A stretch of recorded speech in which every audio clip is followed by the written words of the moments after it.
আসসালামু শিক্ষার্থীরা সবাই স্বাগতম করছি অর্জন কর্তৃক আয়োজিত আরেকটি জ্ঞানীমূলক ভিডিওতে।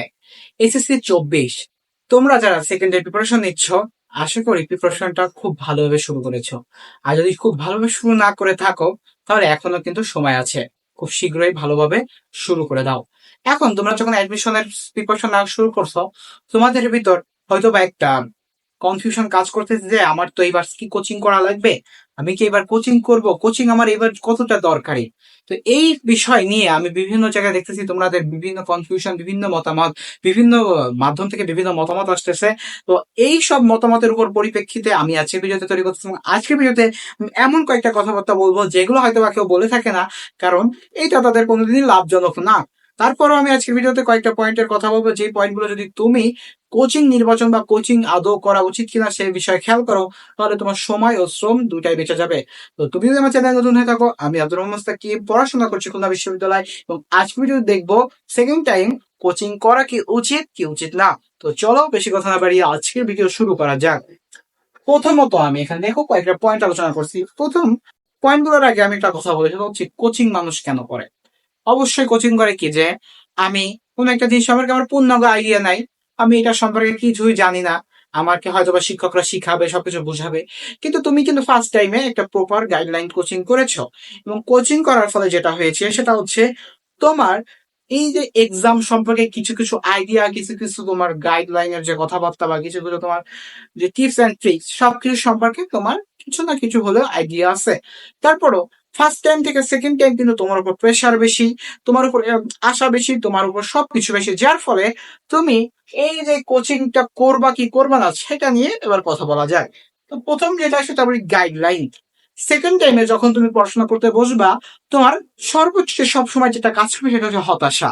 হতাশা তোমাকে রেগুলার গ্রাস করবে, এবং এই হতাশা থেকে কিভাবে কাটিয়ে উঠতে হয় তার জন্য হলেও তোমার কারো না কারো গাইডলাইন দরকার। এটা যে কোচিং হতে হবে এমন কোনো কথা না। চাইলে তুমি কোনো বড় ভাইও নিতে পারো তোমার অ্যাজ এ মেন্টর, অথবা তুমি বিভিন্ন ধরনের ইউটিউব ভিডিও, যেমন এরকম আমার মতো একটা ভিডিও বা আরো যত ভিডিও আছে এইগুলোকে গাইডলাইন হিসেবে নিতে পারো। কিন্তু অ্যাজ এ তুমি সেকেন্ড টাইমার যখন তোমার কোনো একটা ধরো সমস্যা খুবই আনকমন বা খুবই রেয়ার, এটার জন্য তুমি কি করতে পারো, অন টু ওয়ান গিয়ে তুমি ফার্স্ট টাইমে তোমার যে শিক্ষকের কাছে পৌঁছলে তার কাছে কথা বলতে পারো। আর যদি তুমি সেকেন্ড টাইম কোথাও কোচিং করো, তাহলে তুমি সেকেন্ড টাইমে তোমাকে কি শিখাবে, সেকেন্ড টাইম বলো ফার্স্ট টাইম বলো, সেকেন্ড টাইমে হয়তো বা তোমাকে প্র্যাকটিস বেশি দিবে, তোমার হয়তো বা কনসেপ্ট বেশি বোঝাবে। কিন্তু এই যে বোঝানোর থেকে এই যে গাইডলাইন, যেটা তুমি নিজেও জানো যে তুমি পাশে বসে যদি ইউটিউবের মাধ্যমে কোনো ক্লাস করো, সেটা তুমি অফলাইনে বা থেকে অনলাইনে যদি করো, এটা কিন্তু তোমার জন্য খুবই ভালো হবে। তো আমি বলবো গাইডলাইনের জন্য যদি তুমি কোচিং নির্বাচন করে থাকো, তাহলে অবশ্যই বিষয়টা একটু দেখে নিও যে গাইডলাইন আমরা কিন্তু চাইলে অনলাইন নিতে পারি, যার কারণে আমার কোনো অফলাইন কোচিং করা দরকার নেই। আর আগেই ক্লিয়ার করে দিই, এই কোচিংটা মূলত আমি হচ্ছে অফলাইন কোচিং এর কথা বলতেছি। তো জিনিসটা আর একটু লিখে দিই।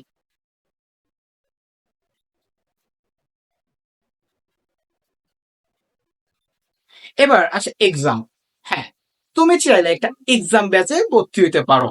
এক্সাম ব্যাচটা কি, তোমার বিভিন্ন স্থানীয় কোচিং যারা দেখবা যে প্রতি সপ্তাহে ডেইলি মান্থলি এক্সাম নেয়। তো তুমি যদি চাও এই এক্সাম গুলো অংশগ্রহণ করতে পারো, কারণ ওই যে বসে এনভায়রনমেন্টটা, অর্থাৎ 20-30 জন, 50-60 জন, 100 জন বসে একটা পরীক্ষা দিচ্ছ, এই এনভায়রনমেন্টটা তুমি বাসায় বসে পাবে না। যদিও বাসায় বসে তুমি দেশ সেরা লোকের সাথে ভিতর কম্পিট করতেছো, দেশ সেরা সবার সাথে, কিন্তু তোমার যখন এইটা হবে, অর্থাৎ তোমার এক্সামটা তুমি যখন কোচিং এ দিবে, সেটার ফলে যেটা হবে যে তোমার যে কোচিং এর লোকজন থাকবে, এদের ভিতরে একটা কম্পিটিশন থাকবে, তোমার এক্সাম এক্সাম এনভায়রনমেন্ট ফিল হবে। এবং এই ফিল হওয়ার পর তোমার এই যে কোচিং এর পরীক্ষাগুলা, এইগুলা যদি সিরিয়াসলি দাও, তাহলে তোমার পরীক্ষা অনেক ভালো হবে। এবার পরীক্ষা ভালো হওয়ার ফলে যেটা হবে সেটা হচ্ছে কি, তোমার এই যে কনফিডেন্স সেকেন্ড টাইমে এটা অনেক বাড়বে। এবার হচ্ছে টাইম। টাইম ম্যানেজমেন্ট সেকেন্ড টাইমে কিন্তু অনেক একটা গুরুত্বপূর্ণ বিষয়, অর্থাৎ আমাদের কাছে সময় খুব বেশি, যার ফলে আমরা চাইলেই আমাদের সময় খুব অপচয় করতে পারি। কিন্তু সময় অপচয় করা কতটা যৌতিক এটা তুমি ফার্স্ট টাইমে বুঝে গেছো, যে যদি সময় অপচয় করো, এটা পরবর্তীতে তোমার জন্য খুব অপকার হিসেবে হবে বা খুব শুভকর হিসেবে দেখা দিবে না।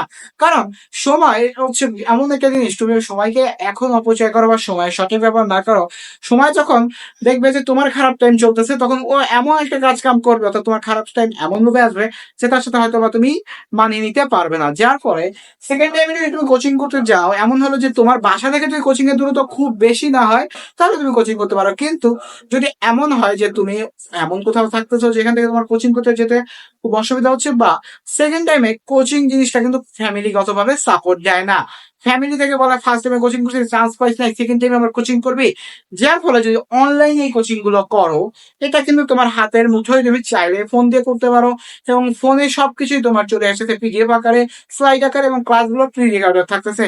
তো এই জিনিসটা যদি তুমি কোচিং করো, অফলাইন কোচিং চিন্তা করে থাকো, তাহলে এই জিনিসটা অবশ্যই দেখবে।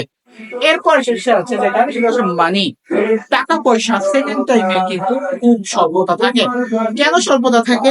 তুমি যখন ফার্স্ট টাইমে পরীক্ষা দিচ্ছ তোমার পরিবার থেকে কিন্তু তোমাকে এনাফ সাপোর্ট করা হয়, কিন্তু যখন সেকেন্ড টাইমে পরীক্ষা দিতে যাবে তখন তোমার ফ্যামিলির সাপোর্ট কিন্তু তাতে থাকবে না।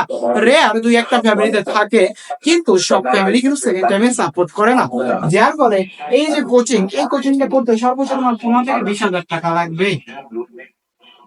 এই 15,000 থেকে 20,000 টাকা তোমার দ্বারা কিন্তু দেওয়া সম্ভব হবে না। ফলে অফলাইন কোচিং যদি তুমি সেকেন্ড টাইমে করতে চাও সেটা কিন্তু তোমার জন্য খুব একটা সুবিধাজনক হচ্ছে না, কারণ তোমার কাছে তেমন মানি সাপোর্ট নাই। তুমি চাইলে এক্সাম ব্যাচ দিতে হলে এক্সাম ব্যাচের কস্ট 1 থেকে 2,000 টাকার ভিতরে হয়ে যায়, এক্সাম ব্যাচটা তুমি চাইলে নিতে পারো। এবার আমার কথা হচ্ছে তাহলে আমার অনলাইন ব্যাচ, হ্যাঁ অনলাইনে তুমি 1 থেকে 1,500 বা 2,000 টাকার ভিতরে বিভিন্ন কোর্স পাবে। বিভিন্ন এই কোর্স গুলো যদি তুমি করো, ট্রাস্ট মি, এই কোর্স গুলো খুব সুন্দরভাবে এবং খুব ভালোভাবে বোঝানো হচ্ছে, ফলে মানে এই যে টাইম ম্যানেজমেন্টে এটা কোনো অসুবিধা হবে না। লাস্ট এফোর্ট, এটা এবার কথা হচ্ছে এফোর্ট বা চেষ্টা তোমার নিজের। তুমি অফলাইন কোচিং করো বা অনলাইন কোচিং করো, দিন শেষে নিজে কতটুকু পড়েছো সেটা হচ্ছে মেইন। এটা আমি সবসময় বলি যে মানুষের যে টিউটর বা তোমার যে মেন্টর, এরা কোনোদিন তোমারে ওইটা করে দিবে না, অর্থাৎ তোমার পড়াশোনা গুছিয়ে দিবে না। তারা বলে দিবে হ্যাঁ কিভাবে করে, যে আমি ভিডিও করি, আমি কি বলি যে আচ্ছা এটা এটা পড়ো, এইভাবে পড়ো, আমি বলে দিই এইভাবে এভাবে পড়ো হয়তো বা ভালো হবে, বা আমি যেটা আমার পড়াশোনায় ফিল করছি যে এইভাবে করলে হয়তো বা ভালো হতো, আমি সেটা তোমাদের সাথে শেয়ার করি। কিন্তু পড়াশোনা কার? পড়াশোনা অবশ্যই তোমার। তো তুমি যদি সেই অ্যাজ মাচ অ্যাজ যতটা পারো এফোর্ট না দাও তাহলে কি হবে? তাহলে তোমার সেকেন্ড টাইমে ফলাফল খুবই খারাপ হবে। তুমি কোচিং করো, অফলাইন করো, অনলাইন করো, তুমি যদি পড়াশোনা রেগুলার না করো, গোছানো না করো, রুটিন মাফিক পড়াশোনা না করো, তাহলে সেকেন্ড টাইমে এসে কোচিং অফলাইন করো বা অনলাইন করো এটার কোনোই গুরুত্ব নেই। এবার কথা হচ্ছে তাহলে আমার সিদ্ধান্ত কি, অর্থাৎ আমি কোনটা করব? তো আমি বলবো যদি তুমি এক্সাম ম্যানেজমেন্ট অথবা ফুল এফোর্ট দিয়ে কোচিং করতে পারো তাহলে তুমি একটা অফলাইন কোচিং এ ভর্তি হও। কারণ অফলাইন কোচিং এ তুমি পর্যাপ্ত এনভায়রনমেন্ট পাবে যেটা তোমাকে জোনের ভিতর রাখবে, অর্থাৎ তোমাকে আউট অফ দ্য জোন বা তোমাকে এই যে লাইন চোদ হওয়া এটা হতে দেবে না, out of the line. But যদি দেখো যে তোমার জাস্ট গাইডলাইন অথবা তোমার মনে হচ্ছে যে সেকেন্ড ইয়ার কোচিং করা উচিত, তাহলে তুমি অনলাইনের দিকে শিফট করো। গাইডলাইন অনলাইনে প্রচুর আছে, এবং নিজে একটা রুটিন করে নিজের মতো করে পড়াশোনা শুরু করো। কারণ সেকেন্ড টাইম আমি বললাম না, হতাশা এতটা গ্রাস করে যে কয়েকদিন হবে কোচিং এ যাওয়ার পর তোমার যেতেই মন চাবে না। তখন তোমার ওই যে কোচিং এর লোকজনের রেজাল্ট দেখে দেখে তোমার তখন মনে হবে যে ফার্স্ট টাইমে আমি এরকম অবস্থা, সেকেন্ড টাইমে। কিন্তু অনলাইনে যেটা কি তুমি 2 দিন হয়ে আবার স্টার্ট করতে পারো। যাই করো একটু ভেবে চিন্তা করো। আর সেকেন্ড টাইমে কোচিং করার যে কথাবার্তা গুলো বললাম, এটা অনলাইন অফলাইন দুইটাই ভালো। তো তোমার যেটা ভালো মানে একটু আলোচনা করে একটু চিন্তা ভাবনা করে নিও। তো দেখা হচ্ছে পরবর্তী আপনি সুস্থ থাকো, সুন্দর থাকো, সেকেন্ড টাইমে প্রিপারেশন শুরু করে দাও। আর যা যা বলছি এইগুলো তো মেনে চল ভাই। তো ভালো থাকো, সুস্থ থাকো, আসসালামু আলাইকুম।